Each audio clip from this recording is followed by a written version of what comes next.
اعوذ باللہ من الشیطان الرجیم بسم اللہ الرحمن الرحیم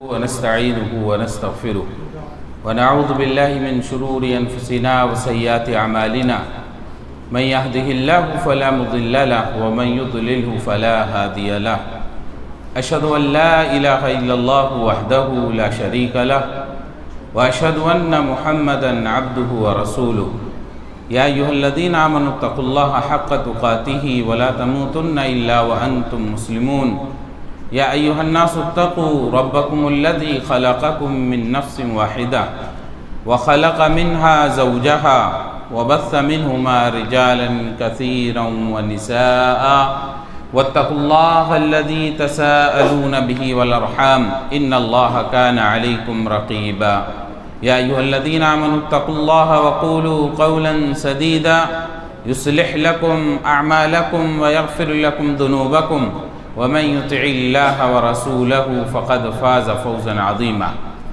أما بعد فإن خير الحديث كتاب الله وخير الهدي هدي محمد صلى الله عليه وسلم وشر الأمور محدثاتها وكل محدثة بدعة وكل بدعة ضلالة وكل ضلالة في النار۔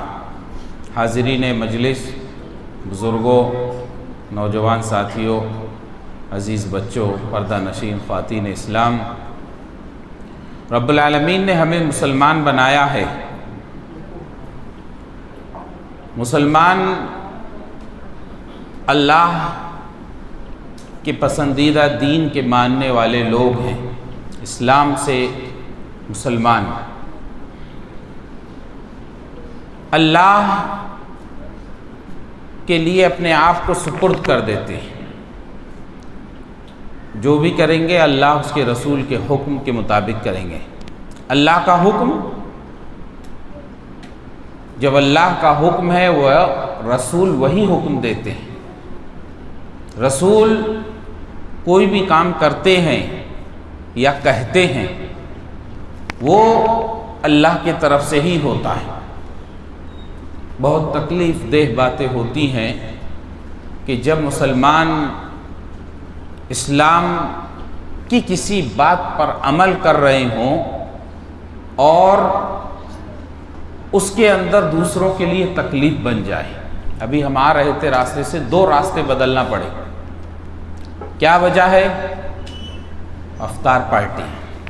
افطار کرانا ایک بہت اجر کا کام ہے، ثواب کا کام ہے، روزے کے ثواب کا کام ہے، لیکن راستوں کو بند کر کے افطار پارٹی کرنا، میرے بھائیو، یہ ہمارا اسلام اس کی اجازت نہیں دیتا۔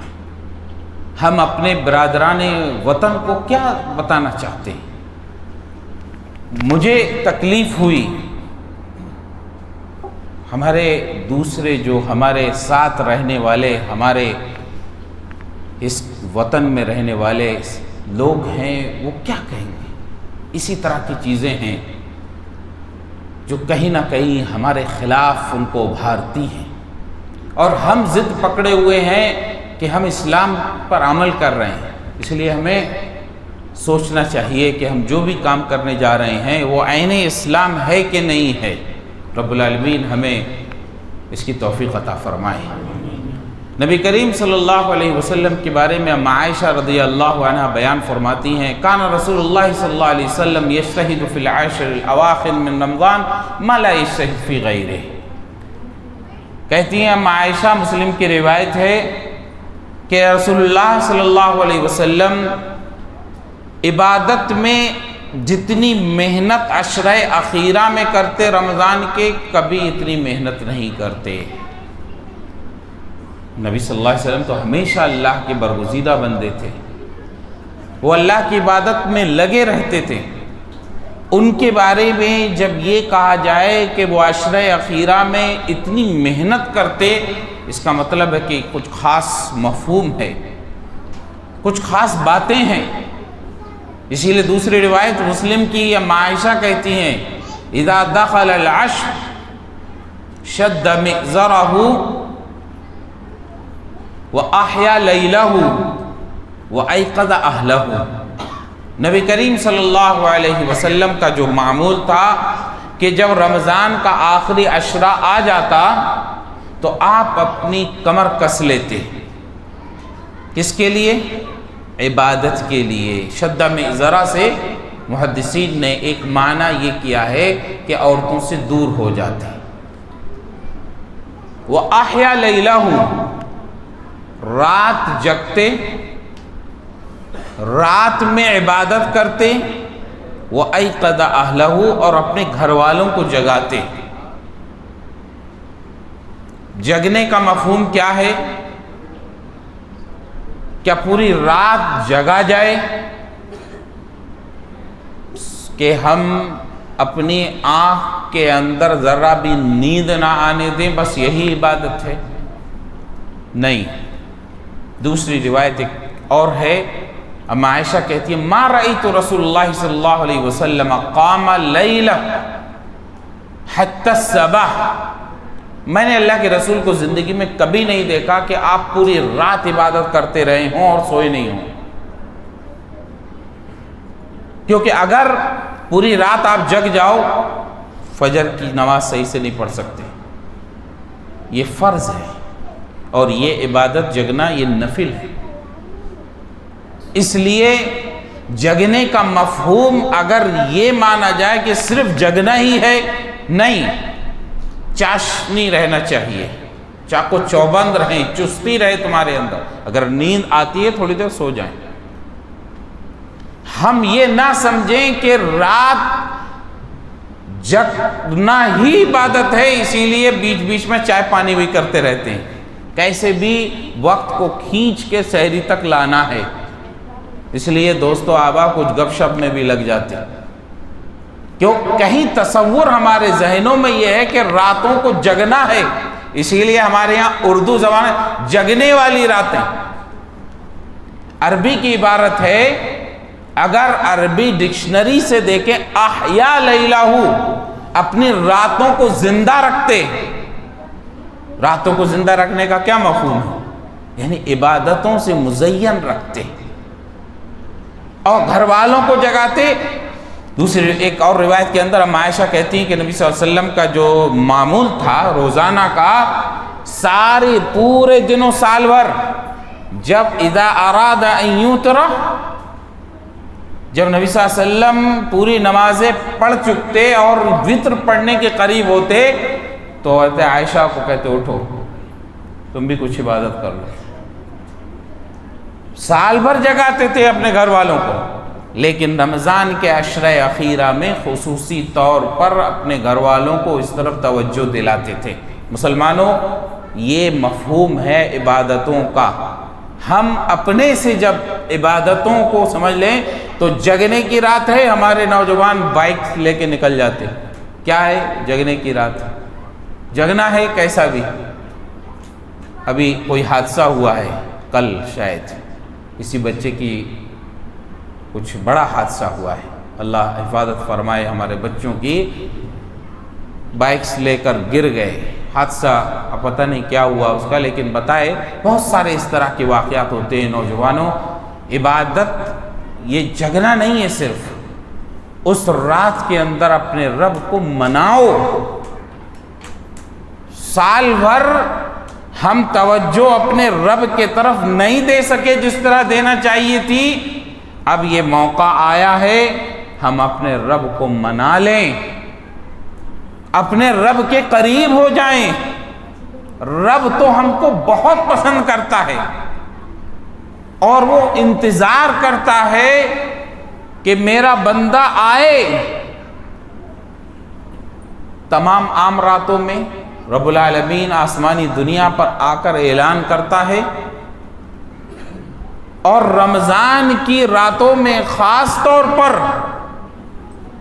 یہ اعلان ہوتا ہے، یا باغی الخیر اقبل یا باغی الشر اقصر، خیر و بھلائی کے چاہنے والے قدم بڑھا، آگے بڑھ، برائی کے چاہنے والے پیچھے ہٹ۔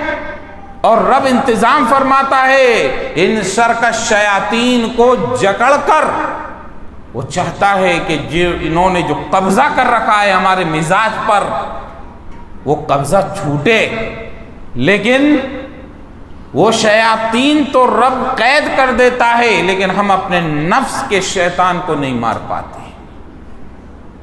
ہمارا رب پورا انتظام کرتا ہے، لیکن ہم فرشتہ اعلان کرتا ہے یا باغی الخیر اقبل، بڑھ آگے بڑھ، اے شر کے چاہنے والے اپنا قدم پیچھے کر لے۔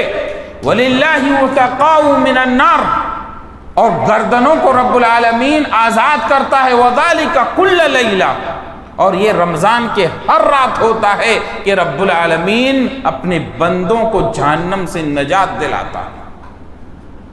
اب ہمیں چاہیے کہ ہم ان احادیث کو اپنے ذہن و دماغ، اپنے دل کے اندر رکھ کر کوشش کریں کہ رب کو منا لے جائیں اور رب ہماری گردنوں کو جہنم سے آزاد فرما دے، کیونکہ ہمارے یہ دور بڑے فتنے کے دور ہیں۔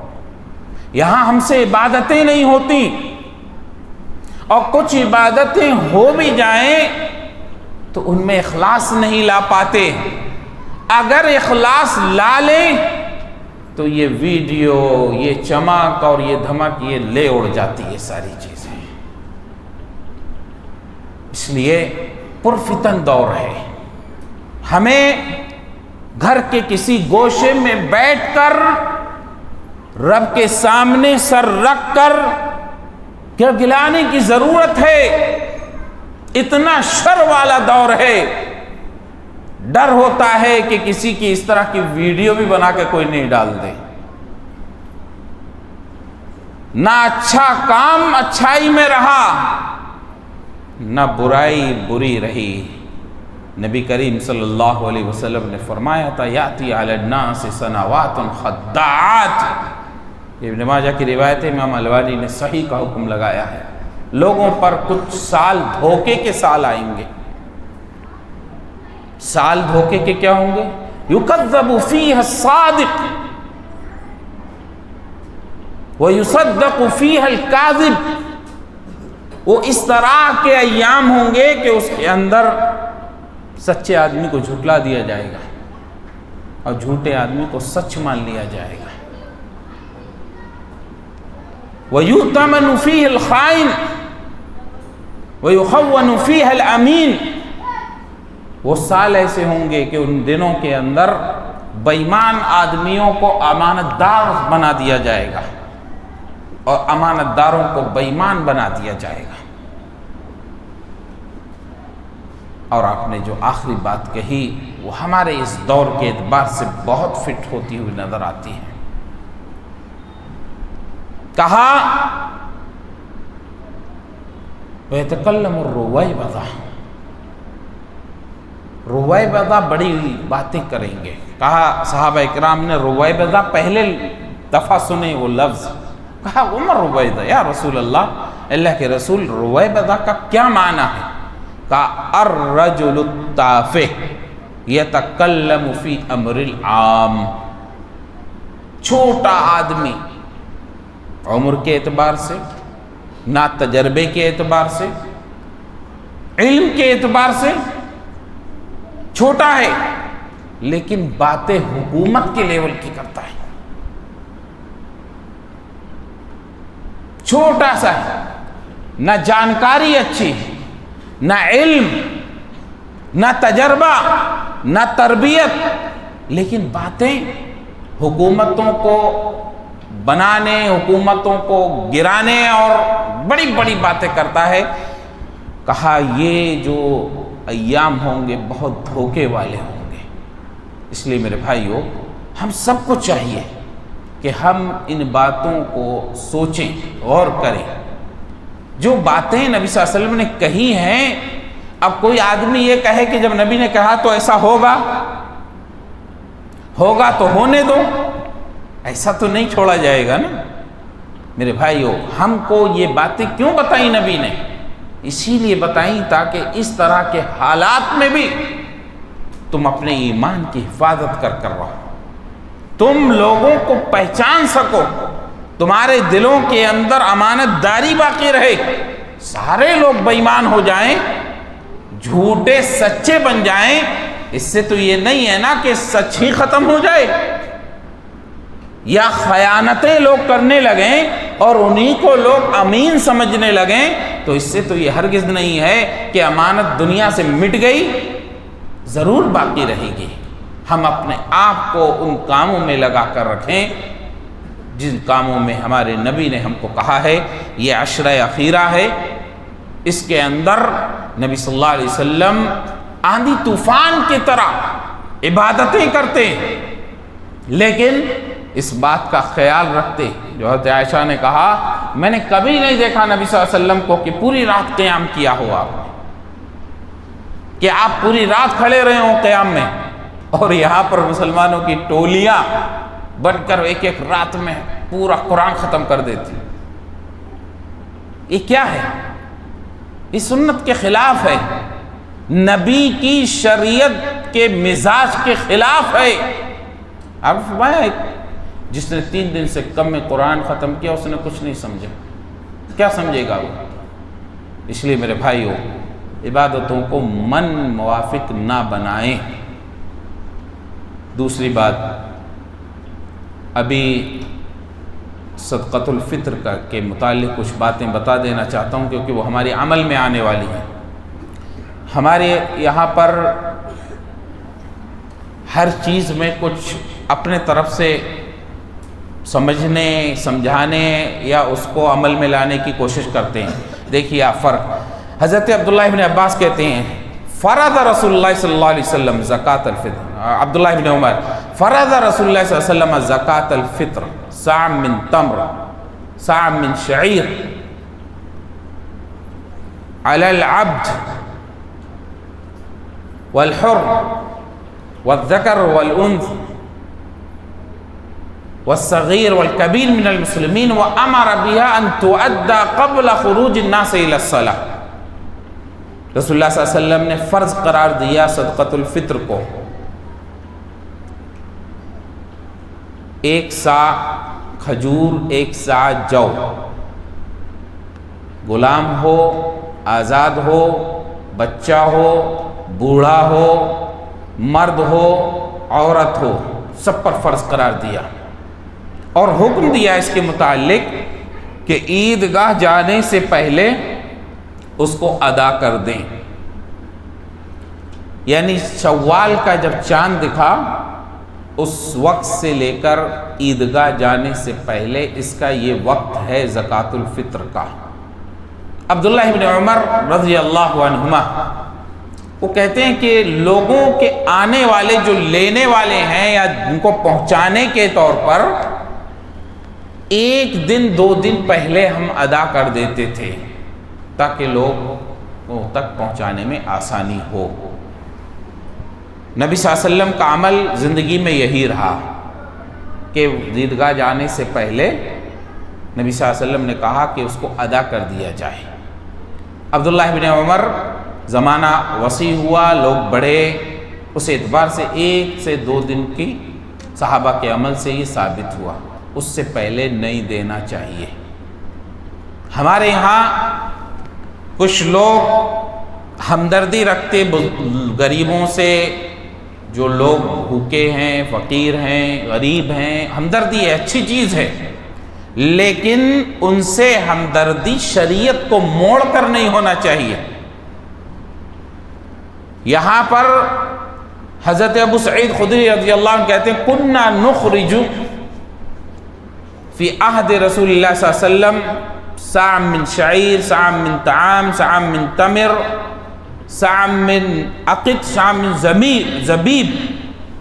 ہم اللہ کے رسول صلی اللہ علیہ وسلم کے زمانے میں جو، گیہوں، کھجور، پنیر، کشمش، یہ ساری چیزیں جو ہم غذا کے طور پر استعمال کرتے تھے 1 صاع نکالتے تھے اور ویسے ہی نکالتے رہیں گے۔ وجہ ہوئی امیر معاویہ رضی اللہ عنہ کی حکومت اور خلافت کے زمانے میں امیر معاویہ نے کہا کہ شام کا جو گیہوں ہے اس کی جو قیمت ہے وہ زیادہ ہے، اس لیے مدینہ کے جو کے مقابل میں ایک مد گیہوں شام کا مدینہ کے جو کے 2 مد کے برابر ہے، اس حساب سے ہم کم نکالیں گے۔ ابھی حضرت ابو سعید خدری نے کہا نہیں، ہم اللہ کے رسول کے زمانے میں 1 سا نکالتے رہے ویسے ہی نکالیں گے۔ 1 سا میں 4 مد ہوتے ہیں، یہ سب پیمائش تھی، کچھ بنا لیا جاتا تھا اس کے ذریعے سے۔ پہلے زمانے میں اتنی ساری مشینیں اور بٹ یہ سب نہیں ہوتے تھے، تو وہ جو 1 سا کے اندر 4 مد آتے تھے، تو گیہوں کی قیمت یعنی ویلیو حضرت امیر معاویہ نے کہا یہ مدینہ میں جو پایا جاتا ہے اس سے دگنی ہے۔ حضرت ابو سعید خدری نے وہیں پر ٹوک دیا، کہا ایسا نہیں ہو سکتا۔ تو اب ہمارے دور کے اندر بہت سارے لوگ قیمت نکالتے ہیں، کئی چیزوں میں مخالفت کرتے ہیں حدیث کی۔ ایک تو یہ کہ بہت پہلے نکال دیتے، کچھ لوگ شروع رمضان میں ہی نکال دیتے ہیں، اور روپیہ پیسے کی شکل میں نکالتے ہیں۔ پوچھو ان سے کیا ہے، وہ کہیں گے گلے کا کیا ہے، آج کل لوگوں کے پاس ہے ہی، اس لیے پیسہ دے دیا جائے۔ امریکہ میں رہتے ہیں بھائی، وہاں تو ضرورت نہیں ہے، یہاں پر پیسہ بھیجا دیے ہیں، پیسہ دے دیتے ہیں۔ اچھا ٹھیک ہے، یہاں پر پیسہ دیتے، یہاں پر جہاں گلے کا حکم ہے وہاں پیسہ دیتے، اور زکوٰۃ کے کٹس بنا بنا کر لوگوں کو بھیجتے ہیں۔ زکوٰۃ ہم کس میں نکالتے ہیں؟ سونا، چاندی، کرنسی، جو بھی ہماری کرنسی ہے، کیش کی شکل میں ہم اس کو زکوٰۃ کا جو نصاب بناتے وہ ٹوٹل کیش میں کرتے۔ اب اس زکوٰۃ کے لیے کیا کرتے؟ یہاں کیش دینا ہے تو یہاں غلہ دیتے، یہاں غلہ پہنچاتے، دونوں کے اندر غلط راہ پر جا رہے ہیں۔ جس نے زکوٰۃ اپنی غلے کی شکل میں نکالی ہے اس کی زکوٰۃ نہیں ہوگی، زکوٰۃ کیش پر ہے، کیش ہی دیا جائے گا۔ جس نے صدقۃ الفطر غلے کے بجائے کیش دیا، دیکھیے اپنی جب کھوپڑی استعمال ہوتی ہے تو کیسا نقصان ہوتا ہے۔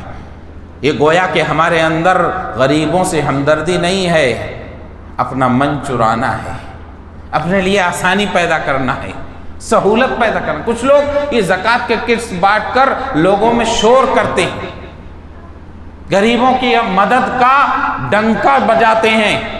علماء نے کہا زکوٰۃ اگر کوئی آدمی آ کر دے رہا ہے تو اس آدمی کو دعا بھی مت دو۔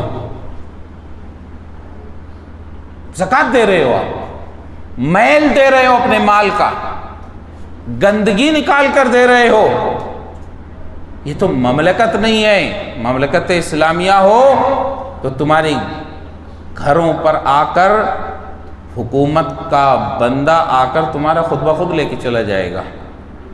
یہاں پر لوگ مدرسوں کو رسید کٹاتے ہوئے اور وہ دیتے ہوئے زکوٰۃ دیتے ہیں، اور اس میں سوچتے ہیں کہ ہم کو شکریہ بولا جائے، ہمیں جزاک اللہ بولا جائے، ناراض ہو جاتے اگر کچھ نہیں کہا گیا۔ اس لیے یہ مزاج رکھو، زکوٰۃ اگر دے رہے ہو اور پھر اس کو احسان سمجھ رہے ہو تو یہ بہت بڑا جرم ہے۔ زکوٰۃ تو تمہیں دینا ہی دینا، فرض ہے، وہ واجب ہے، نکالنا ہی نکالنا ہے آپ کو۔ اس لیے زکوٰۃ اگر ہم سونے، چاندی اور کرنسی پہ دیتے ہیں تو ہم کو وہ پیسہ اس کے حوالے کر دینا چاہیے، وہ جو چاہے کرے۔ اتنے فکر مند کیوں ہیں ہم؟ اب یہ دیکھیے، اور زکوٰۃ کا جب بنا لیا آپ نے حساب تو زکوٰۃ فوراً نکال دو۔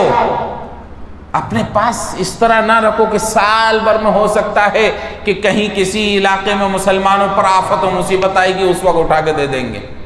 یعنی کہ نعوذ باللہ آپ مسلمانوں کے تئیں اتنا برا خیال رکھتے ہو۔ کیسی ہماری زندگی ہے کہ ہم یہ سوچ کر زکوٰۃ کو رکھتے ہیں کہ کوئی وقت اگر آ گیا مسلمانوں پہ خراب تو ہم اس زکوٰۃ کو استعمال کریں گے۔ زکوٰۃ کا جس دن نصاب بنایا اس کو فوراً نکال کر لوگوں تک پہنچا دو، اپنے پاس نہ رکھو۔ مر گئے تم تو تمہاری زکوٰۃ کے پیسے کو بھی اگر تمہاری اولاد نے بانٹ لیا تو کیا کرو گے؟ اس لیے یہاں پر فوراً دینے کا حکم ہے، یہاں پر لیٹ کرتے، دیر کرتے۔ اور زکوٰۃ الفطر کو اسی وقت میں دینا ہے تو اس کے بارے میں جلدی کرتے ہیں۔ یہ ہے ہماری خرابیاں، ان سب کو چھوڑیے اور صدقۃ الفطر کو اس کے وقت میں ادا کریے، یہ سب پر فرض ہوتا ہے۔ کوئی انسان اگر مر گیا شوال کے چاند سے پہلے، اس کا زکوٰۃ الفطر نہیں نکلے گا۔ اگر کوئی دنیا کے اندر آ گیا، کسی کی ولادت ہو گئی شوال کے چاند کے بعد عیدگاہ جانے سے پہلے، تو اس کا صدقہ فطر دینا پڑے گا۔ اس لیے میرے بھائیوں، یہ زکوٰۃ الفطر کا اماؤنٹ چھوٹا سا ہوتا ہے نا، تو اس لیے اس کو کیش میں دینے کی کوشش کرتے ہیں۔ یہ سب چیزیں نہ بناؤ، اپنے من سے اللہ کے احکام کو نہ اتارو، اپنے آپ کو اللہ کے احکام پر اتار دو۔ کم سے کم مسلمانوں، اس چیز میں ہم اپنے اندر احساس پیدا کریں۔ یہ زکوٰۃ الفطر، صدقۃ الفطر، یہ ہمارے روزوں میں ہوئی کوتاہیوں کو پاک اور صاف کراتا ہے۔